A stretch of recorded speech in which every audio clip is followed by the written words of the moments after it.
आठ की फाइट का वक्त हो चुका है। नमस्कार, बहुत बहुत स्वागत है आप सभी का। मैं रविंद्र सिंह आपके साथ और आज का मुद्दा है नए साल में नई सियासत।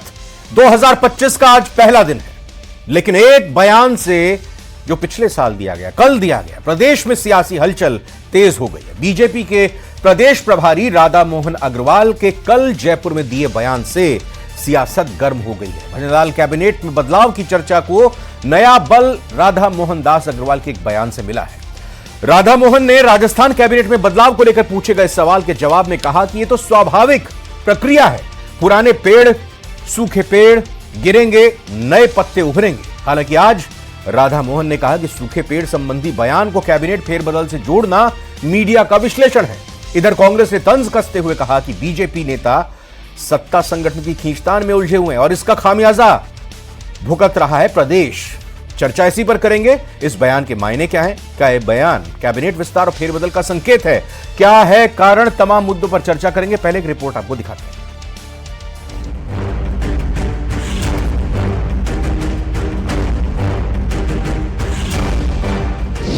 2025 में प्रदेश की राजनीति में बदलावों के कयास।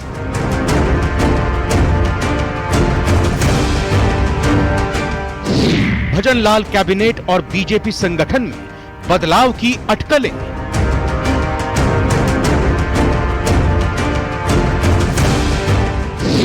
राधा मोहन अग्रवाल बोले, सूखे पेड़ गिरेंगे, नए पत्ते उभरेंगे। ये प्रकृति का नियम है और आप इस प्रकृति के नियम को बड़ा मानते हैं, मुझे तो आश्चर्य होता है। कांग्रेस का तंज, बीजेपी नेता सत्ता संगठन की खींचतान में उलझे। भारतीय जनता पार्टी में इस वक्त आपसी खींचतान और गुटबाजी चरम पर है, जो बताती है कि आज भारतीय जनता पार्टी के प्रदेश प्रभारी बयान दे रहे हैं, वो इसका एक उदाहरण मात्र है। प्रदेश की सियासत में नए समीकरण बनने की संभावना।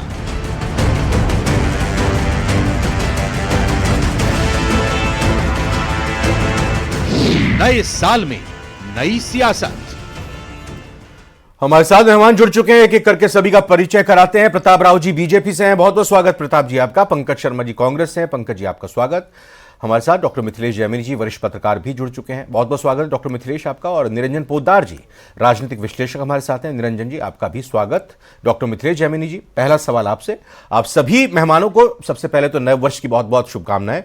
और मिथिलेश जी, नए साल में क्या नई सियासत देखने को मिलेगी? 31 दिसंबर, पहला पुराने साल, पिछले साल ये बयान देना कि नए पुराने पेड़ गिरेंगे और नए पत्ते आएंगे, इसका भाव क्या है, इसका मतलब क्या है?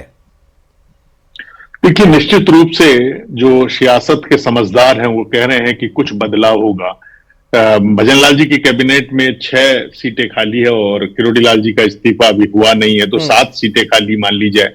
तो कहीं न कहीं जो मंत्री बनने की रेस में परफॉर्मेंस एक और प्रॉब्लम है, क्योंकि अभी जो जल जीवन मिशन के जो टेंडर हो रहे हैं उनमें एक बड़ा खेल हुआ है कि ऊपर से लेटर आया है केंद्र से कि चीफ सेक्रेटरी टेंडर निकालेगा और जिसकी बीएसआर 15% ऊपर तक है। चीफ सेक्रेटरी ने कमेटी बना दी और कमेटी फैसला ले नहीं रही है, तो मंत्री कन्हैयालाल चौधरी ने लेटर लिखा है केंद्र के जलदाय विभाग को कि मुझे पावर दे दी जाए, वो भी एक चर्चा में है। दूसरा, जिस तरीके से राजेंद्र राठौड़ ने कहा है कि नेताओं को अहम और वहम से दूर रहना चाहिए, चाहे कांग्रेस को चाहे बीजेपी के हो, शायद राजेंद्र राठौड़ वो दिन भूल गए जब हरिशंकर भाभड़ा चुनाव हारे थे और 1 महीने के अंदर उन्हें वसुंधरा राजे जी जब मुख्यमंत्री थी बना के ERCP, economic reform promotion council का चेयरमैन बना के कैबिनेट का दर्जा दे दिया था।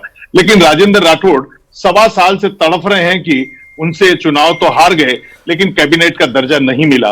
वो भी इस तरीके के बयान दे रहे हैं। और राधा मोहन दास अग्रवाल जी ने तो आज और भी बड़ा बयान दे दिया कि एक चीज क्लियर कर दी उन्होंने कि 2028 का चुनाव मुख्यमंत्री भजनलाल के नेतृत्व में लड़ा जाएगा और 150 से 160 सीटें आएगी। और जो नकारा और निकम्मी सरकार कहने वाले गहलोत के लिए कहा कि इधर उधर की बात न कर, तू ये बता तेरा कारवा कहां लुटा। तो कहीं न कहीं राजस्थान की सियासत पूरी तरह उबाल पे है। और सीसरा मोला की सीट जो कभी जीत नहीं पाई कांग्रेस, वो उपचुनाव में भजनलाल ने जीती है। खिंवसर जब से बनी, जब से जीत नहीं पाई बीजेपी, वो उपचुनाव में भजनलाल ने जीती है। तो उन नए लोगों को भी एडजस्ट करना होगा इसलिए। और उधर कांग्रेस में तो आज जो ऐड छप रहे हैं उनमें एक नया ही संदेश आ रहा है। नए साल में नया संदेश आया है। सचिन पायलट समर्थकों ने अखबारों में विज्ञापन दिया है जिसमें न राहुल गांधी है, न खड़गे हैं और न प्रियंका गांधी है और न डोटासरा है। केवल सचिन पायलट और ग्रामीण जो जयपुर ग्रामीण से चुनाव लड़े हैं वो। कांग्रेस में एक और बदलाव की बयार चल रही है कि अशोक गहलोत कार्यकारी राष्ट्रीय अध्यक्ष बन सकते हैं या केसी वेणुगोपाल के पास वाला पद ले सकते हैं। तो दोनों पार्टियों में चल रही है उठापटक और गोविंद सिंह डोटासरा के बदलाव पर अभी विराम है। लेकिन कांग्रेस में भी जिस अंदाज में आज शहर में होर्डिंग लग रहे हैं केवल सचिन पायलट अकेले के, वो भी कुछ कह रहे हैं जी कि क्या कांग्रेस में भी बिखराव है। बिल्कुल बिल्कुल। मैं अब एक बार आपका भी रुख करूंगा निरंजन जी। एक तरफ संगठन पर्व बीजेपी का मनाया जा रहा है, अभी मंडल और जिला अध्यक्षों का चयन होना है, निर्वाचन होना है, और दूसरी तरफ सुगबुगाहट लगातार सुनने और देखने में आ रही है कैबिनेट फेरबदल या कैबिनेट विस्तार को लेकर। क्या दोनों ही चीजें इंटरकनेक्टेड हैं? क्या यह माना जाए कि जब एक तरफ संगठन के चुनाव हो जाएंगे, सारी स्थिति साफ हो जाएगी, उसके बाद फिर माने कि जल्द ही यह कैबिनेट का विस्तार होगा? रविंद्र जी, जिस तरीके से राजस्थान की राजनीतिक संस्कृति रही है कि 5 वर्ष भारतीय जनता पार्टी की सरकार और 5 वर्ष कांग्रेस की सरकार, जो लगातार हर 5 वर्ष बाद में सरकार वहां पे बदलती है, कहीं ना कहीं भारतीय जनता पार्टी के केंद्रीय नेतृत्व ने, भारतीय जनता पार्टी के जो थिंक टैंक है, उन्होंने इस बार इस रणनीति पे काम करना शुरू किया है कि जिस तरीके से, चाहे हम बात करें गुजरात की, जिस तरीके से बात करें मध्य प्रदेश की, जिस तरीके से बात करें अन्य कई राज्यों की, जहां पे भारतीय जनता पार्टी लगातार कई बार, यानी कि 3 बार, 4 बार, 5 बार जिस तरीके से सरकार रिपीट होती है, तो राजस्थान को भी कहीं ना कहीं उसी राजनीतिक संस्कृति के अंदर भारतीय जनता पार्टी लाना चाह रही है। और इसी का परिणाम है कि वो अपने संगठन के और प्रदेश की राजनीति के जो कील कांटे हैं उनको दुरुस्त करके, और उसके अंदर चाहे आप संगठन का विस्तार हो, चाहे उसके अंदर मंत्रिमंडल का विस्तार हो, चाहे उसके अंदर सरकार का विस्तार हो, इन तीन सारी चीजों से उस तरीके का एक अपना एक जिसको कहते हैं अभेद दुर्ग या अभेद किला बनाने का भारतीय जनता पार्टी का जो प्रयास है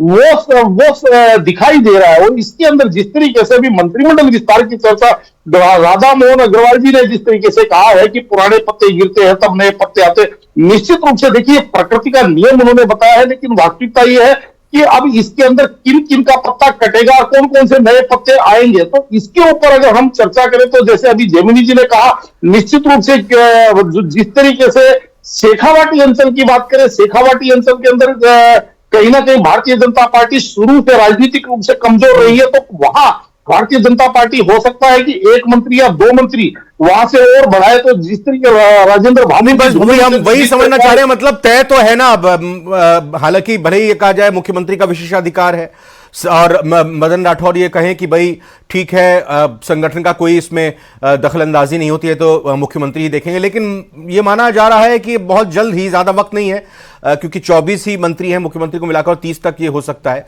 तो ये पूरे अभी कार्यप्रणाली में है, फोकस पर है। जी निश्चित रूप से रविंद्र जी, देखिए बल्कि मैं तो ये कहता हूं कि ये जो मंत्रिमंडल विस्तार की बात करें, ये तो पहले से संभावित लग रहा था। इसके अंदर जो विलंब हुआ उसके कुछ कारण, चाहे महाराष्ट्र झारखंड के चुनाव हो तथा जिस तरीके से भारतीय जनता पार्टी 2024 के लोकसभा चुनाव के बाद में एक बैकफुट पे आई थी, कहीं ना कहीं उपचुनाव के बाद में जो उनको एक ऊर्जा मिली है, क्योंकि जिस तरीके से भारतीय जनता पार्टी ने उपचुनाव में उन सीटों का शिकार किया है जो सीटें कभी भारतीय जनता पार्टी को कभी जीत का स्वाद वहां से चखा नहीं था। और इसके अंदर जैसे अभी जेमिनी जी ने भी बताया, जो खींवसर हनुमान बेनीवाल जी की जो राजनीतिक राजधानी मानी जाती है, वो कहीं ना कहीं इस बार वहां पे जो भारतीय जनता पार्टी ने सीट निकाली है, या झुंझुनू की सीट जिस तरीके से राजेंद्र भानु जी, तो कहने का तात्पर्य यह है कि अब भारतीय जनता पार्टी अपने कील कांटे दुरुस्त करके और अपनी रणनीति को उस दिशा में लेकर जा रही है। प्रताप राव जी के पास आता हूं। प्रताप राव जी, पूर्व मुख्यमंत्री ने जो कहा कि 1 साल में काम क्या किया इस नकारा निकम्मी सरकार ने, 1 साल की कोई उपलब्धि बता दें, बस जिले जो हैं रद्द कर दिए, संभाग जो हैं वो कैंसिल कर दिए, इसके अलावा तो कुछ है नहीं। तो ये जो कहा गया है, इसी संदर्भ में इसको देखें कि अब संगठन को भी दुरुस्त किया जा रहा है और संभावित कैबिनेट फेरबदल, आप तो यही कहेंगे कि मुख्यमंत्री का विशेष अधिकार है, लेकिन फिर भी हम माने कि जल्द ही 2 महीने के अंदर हो सकता है। रविंद्र जी, राधा मोहन जी ने एक तो सही जवाब दे दिया था पूर्व मुख्यमंत्री को और आप कोई भी उसका संदर्भ निकाल सकते हैं क्योंकि उसके लिए स्वतंत्र हैं। लेकिन वास्तविकता तो ये है कि जब विधानसभा के चुनाव हुए तो भारतीय जनता पार्टी कुछ संकल्पों के साथ, कुछ वादों के साथ सत्ता में आई थी। जनता के साथ कुछ वादे किए थे, कुछ संकल्प है हमारे, और उन संकल्पों को पूरा करने के लिए, उन वादों को पूरा करने के लिए पार्टी में जब भी जैसी जरूरत होगी, परिवर्तन की जरूरत होगी, मजबूत करने की जरूरत होगी, मंत्रिमंडल विस्तार की जरूरत होगी, पार्टी के कार्यकर्ताओं को और आगे बढ़ाने की जरूरत होगी, वो सारे विषय पार्टी अपने हिसाब से, अपनी जरूरत के हिसाब से करती है। तो ये कोई एक, इसीलिए राधा मोहन जी ने कहा ये प्राकृतिक है। प्राकृतिक का मतलब ये है कि जहां जरूरत जैसी पड़ेगी उस हिसाब से होगा। इसलिए इसमें बहुत कुछ, और जहां तक भारतीय जनता पार्टी का संकल्प है, देखिए भारतीय जनता पार्टी का संकल्प चुनाव जीतने से ज्यादा यह है कि हम जिन बातों को लेकर जनता के बीच में आए, सत्ता में आए, उन सब बातों को पूरा करेंगे और एक एक करके पूरा कर रहे हैं। सबसे बड़ी बात कि ईआरसीपी लगातार 5 साल तक गहलोत की सरकार में अटका रहा और ये भटकता रहा। बार बार गहलोत की सरकार ये कहती रही केंद्र सरकार नहीं सहयोग करी, केंद्र सरकार नहीं सहयोग करी, जबकि असली बात तो ये थी कि यहीं से उस पर कार्रवाई शुरू नहीं हुई थी। उनको ये डर था कि कहीं ना कहीं भाजपा इसका लाभ नहीं उठा ले। केवल राजनीतिक लाभ की रस्साकशी में बिल्कुल 5 साल वो जो काम सरकार करती है उसको उन कामों के आधार पर तो जनता 5 साल के बाद फैसला सुनाती है। लेकिन मैं आपसे जानना और समझना चाह रहा हूं, हाँ भाई, संवैधानिक व्यवस्था में जो विधानसभा की क्षमता होती है उसके 15% आप मंत्री बना सकते हैं, मुख्यमंत्री को मिलाकर। अगर हम राजस्थान की बात देखें 24 मंत्री इंक्लूडिंग मुख्यमंत्री हैं, 30 तक ये आंकड़ा जा सकता है। और अभी मिथिलेश जी ने कहा, हम सभी जानते हैं कि इस्तीफा दे चुके हैं, किरोड़ी लाल मीणा स्वीकार होता है या उन्होंने वापस ले लिया या वापस हो जाएगा, वो एक अलग बात है। लेकिन बाकी जो 6 अभी जगह बची हुई हैं, क्या नहीं लगता कि 6 जगहों पर भी मंत्री अभी आने चाहिए और इसी हिसाब से जो अलग अलग विभागों के कामकाज हैं उसको और विकेंद्रीकरण किया जाए, डिसेंट्रलाइज किया जाए, ताकि और बेहतर तरीके से काम करें, काम का बोझ बाकी मंत्रियों पर हल्का हो, कम हो?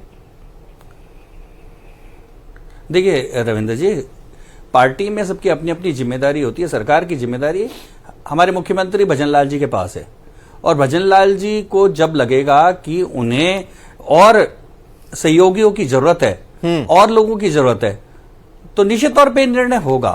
और वो पार्टी के वरिष्ठ नेताओं के साथ, केंद्रीय आलाकमान के साथ मिलकर निर्णय करेंगे किसको आना चाहिए, क्या आना चाहिए, कैसी व्यवस्था चाहिए। तो ये सारी की सारी, क्योंकि जिम्मेदारी देखिए पार्टी में हर व्यक्ति की अपनी अपनी जिम्मेदारी है। जैसे प्रदेश अध्यक्ष की जिम्मेदारी है कि पार्टी के संगठन को गतिविधि कैसे दे, आगे कैसे बढ़ाए, तो उसके लिए संगठन की सारे के सारे जो निर्णय है वो जरूरत के हिसाब से प्रदेश अध्यक्ष करते हैं, वो और बाकी नेताओं के साथ मिलके। ऐसे ही मुख्यमंत्री के साथ भी यही है। और इस विषय में मैं ये कहूं कि क्योंकि मैं मंत्रिमंडल में नहीं हूं या मेरी जिम्मेदारी नहीं है, तो इसलिए मेरे से ये पूछना का कोई मतलब ही नहीं है। हाँ, मुख्यमंत्री को जब भी लगेगा, उनको लगेगा कि नहीं अब मंत्रिमंडल में और मुझे सहयोगी की वो जरूरत है, निश्चित तौर पे वो निर्णय करेंगे। पंकज शर्मा जी आपसे जवाब लेना चाहेंगे। भाई राधा मोहन जी ने कह दिया है कि तू इधर उधर की बात ना कर, अब ये बता कारवां कहां लूटा, कैसे लूटा। मतलब कांग्रेस के शासनकाल में अशोक गहलोत ने क्यों चुनाव हारा, वो कह रहे हैं कि जरा अपना तो पता कर लीजिए। आप ये आरोप लगा रहे हैं कि बीजेपी में, संगठन में और सरकार में आपसी खींचतान चल रही है, इसके पीछे क्या आधार है? मिथिलेश जी ने तो कहा कि ये तो खींचतान तो आप में भी चल रही है, दोनों में चल रही है। देखिए रविंद्र जी, सबसे पहले तो मैं आपको, पूरे प्रदेशवासियों को, न्यूज़ 18 के दर्शकों को नववर्ष की हार्दिक शुभकामनाएं, बधाई। और अब आता हूं मैं आपके सवाल पर। देखिए, जो राधा मोहन जी अग्रवाल ने कहा है कि पुराने पेड़ गिरेंगे, नए पेड़ आएंगे, पत्ते आएंगे, देखिए यही बीजेपी की रीति और नीति है। देखिए इनकी पार्टी में लगातार पुराने वटवृक्ष कहें, पुराने नेता कहें, आडवाणी जी से लेकर वसुंधरा राजे जी का लगातार कार्यकाल हम सब लोगों ने देखा है। और वो पुराने पेड़ थे जिनको राजनीति के तौर पे पर्ची की जब सरकार बनी तो बीजेपी के जो आला कमान है उन्होंने उन पेड़ों को गिरा दिया, तो उन्होंने कुछ नया नहीं कहा है।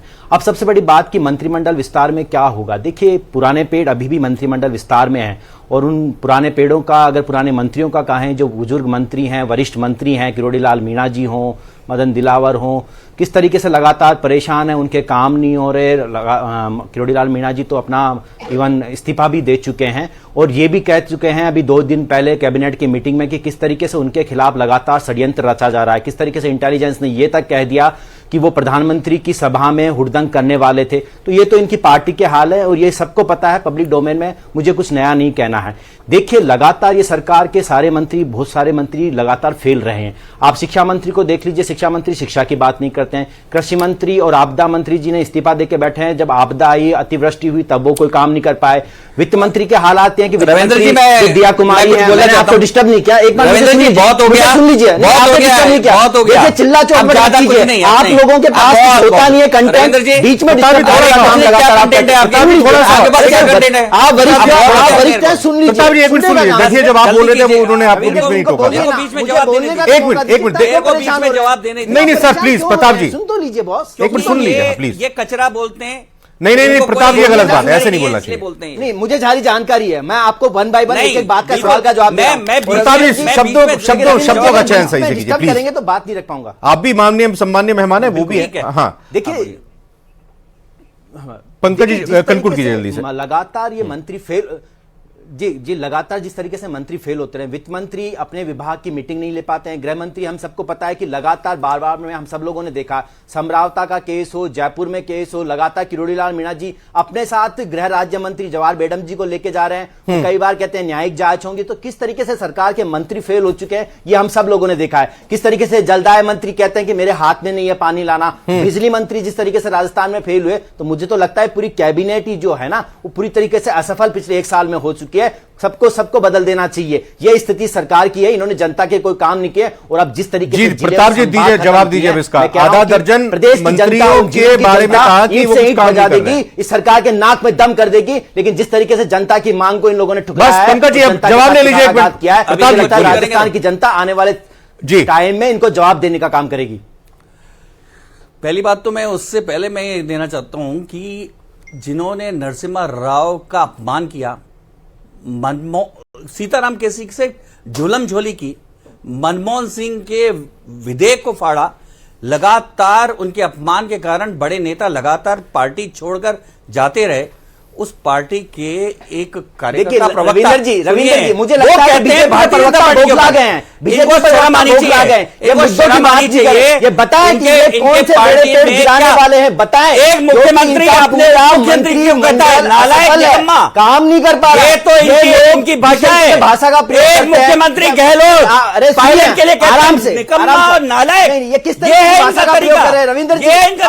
पंकज जी वही बोल रहे हैं जो आपके मुख्यमंत्री ने, प्रदेश के मुख्यमंत्री ने बोला था। नहीं, जो अशोक गहलोत ने बोला था वो वही तो बोल रहे हैं। रोजगार ये दे नहीं पा रहे हैं, महंगाई पे कंट्रोल कर नहीं पा रहे हैं, ये बोलने वाले नौकरियां दे नहीं पा रहे हैं, पानी दे नहीं पा रहे हैं, बिजली दे नहीं पा रहे हैं। अरे क्या स्वास्थ्य सेवा अगर आपने कुछ किया होता तरीके से बड़े हो रही सब। प्रताप राव जी इसका जवाब दीजिए। पंकज जी ने जो सलाह दी है कि आधा दर्जन मंत्री सही से काम नहीं कर रहे हैं, हम कह रहे हैं कि इसको सबको बदल देना चाहिए, वो सलाह दे रहे हैं। तो राहुल गांधी सुन लीजिए ना, इधर उधर की बात ना कर, ये बताना कि सरकार में क्या काम हुआ। आप इधर उधर की बात ना करिए, बताइए सरकार में क्या हुआ 1 साल में, बताइए ना 1 साल में क्या हुआ सरकार में। इधर उधर की बात कर लिया, इसकी बात कर ली, उसकी। पंकज जी एक सेकंड, पंकज जी जवाब दे रहे हैं, पंकज जी सुन तो लीजिए, बोलिए प्रताप जी। कंफर्टेबल है आप? रविंद्र जी मैंने पहले ईआरसीपी की बात बताई। हाँ बोलिए। ईआरसीपी की बात बताई कि ईआरसीपी जो 5 साल तक लटकती रही, हमने किया। लगातार अशोक गहलोत की सरकार में पर्चे लीक होते। सर ईआरसीपी पर आपने पहले भी बात रखी, मैं जो एक मिनट सर, जो डायरेक्ट क्वेश्चन पूछा पंकज जी ने, वित्त मंत्री बैठक ले नहीं पा रही हैं, जलदाय मंत्री कहते हैं पानी कहां से ले आऊं, बालाजी हूं मैं क्या, विद्युत मंत्री अपनी अलग तरीके से बात रख रहे हैं, दूसरी तरफ आपदा जब आई तो उस दौरान मंत्री ने इस्तीफा दिया हुआ था। मेरी बात तो सुनिए, मैं कह रहा हूं कि इनके कहने से होता है क्या? लगातार वित्त मंत्री नहीं बजट रखा, लगातार बैठकें ले रही है और लगातार आगे बढ़ रही है। इनके कहने से होता है क्या? एसीएस मीटिंग ले रहे थे रविंद्र जी को बताइए, एसीएस मीटिंग ले रहे थे। कई फैसले जो इनकी सरकार ने किए, पार्षदों को नियुक्त किया, वो पर्ची वापस लेनी पड़ी। बोलने से क्या है? इनके जो कई वैकेंसी निकाली वो वापस लेनी पड़ी, होटल में कर्मचारियों की भर्ती रद्द करनी पड़ी। ये सरकार काम नहीं कर पा रही है। आप लगातार चलाने वाले लोग कैसे सरकार बातें करते लिए वापस फैसले हुए, कैसी चली इनकी सरकार? शिक्षा महकमे में बार-बार मंत्री आते हैं, ऐसा ही भर्ती की बड़ी बात इन्होंने की, ऐसा ही भर्ती सारे गए थे वो ज्वाइन करने जा रहे हैं। मिथिलेश जयवीर जी, मैं आपसे समझना चाहूंगा, बीजेपी अपने संगठन के स्तर पर लगातार काम कर रही है। 2028 का विधानसभा चुनाव, 2029 का लोकसभा चुनाव उनकी नजर में है। कांग्रेस कैसी तैयारी कर रही है वो हम देख रहे हैं। दूसरी बात, मेरा सवाल मुख्य तौर पर यह है कि अगर कैबिनेट में कोई फेरबदल किया जाता है तो नाराजगी तो होगी, जिसको हटाया अगर जाता है या जिसको मौका नहीं दिया जाता है, नाराजगी तो होगी। किसके गुट का है, किसके गुट का नहीं है? बीजेपी तो कहेगी हम कोई गुट है नहीं यहां पे राजस्थान में, तो उसको कैसे मैनेज किया जाएगा? देखिए, जिस राजनीतिक कौशलता के साथ भजनलाल जी सबको साथ लेके चल रहे हैं, मुझे नहीं लगता कोई बहुत बड़ा तनाव होने वाला है। लेकिन इंपॉर्टेंट चीज, अभी पंकज जी ने कहा कि वित्त मंत्री नहीं ले रही, अभी जीएसटी काउंसिल की बैठक हुई और निर्मला सीतारमण जब राजस्थान पधारी तो किसने अगुवाई की? तो ऐसा नहीं है, काम हो रहा है। लेकिन इंपॉर्टेंट चीज यह है कि कुछ जो मंत्री हैं उनकी परफॉर्मेंस पर सवालिया निशान है। जैसे स्टेट कैंसर हॉस्पिटल में एक बच्चे की जो कैंसर से ग्रसित था, एक चूहा को उतर के चला गया। अगर एसएमएस हॉस्पिटल इनका खुद का विधायक कालीचरण सर्राफ जी चाहते हैं और वो मंत्री नहीं, वो डॉक्टर नहीं आ पाता है, तो ये कई ऐसे मुद्दे हैं जिन पर लगता है कि ये विभाग राजा की जगह किसी आम आदमी को दे दिया जाए। तो ऐसी कई इन्होंने अपने आप में स्टडी की है। बीजेपी में एक थिंक टैंक काम करता रहता है, हर मिनिस्टर की परफॉर्मेंस है। क्या दूदू को जिला खत्म करने के बाद प्रेमचंद बैरवा रहेंगे या नहीं? अब कांग्रेस की बात कर ले तो अशोक गहलोत की जुबान पे जब जब भी नकारा और निकम्मा शब्द आया है तो मान लीजिए उनका फ्रस्ट्रेशन लेवल हाई है। इसका मतलब ये तो हो गया कि एक साल में वो भजनलाल जी को उतना नहीं घेर पाए जितनी उम्मीद थी, क्योंकि पूर्व मुख्यमंत्री अशोक गहलोत की जुबान पर ये शब्द जब जब आए हैं, जब उनका फ्रस्ट्रेशन लेवल हाई हो गया, जब मानेसर में चले गए थे सचिन पायलट समर्थक, तब उनके जुबान से ये शब्द आया था कि मैं राजनीति में बैंगन बेचने नहीं आया हूं, और फिर कल आया। इसका मतलब उनको ये उम्मीद थी कि भजनलाल फेल हो जाएंगे और हम उन्हें पूरी तरह एक साल में घेर घार के और कांग्रेस को एस्टेब्लिश कर देंगे।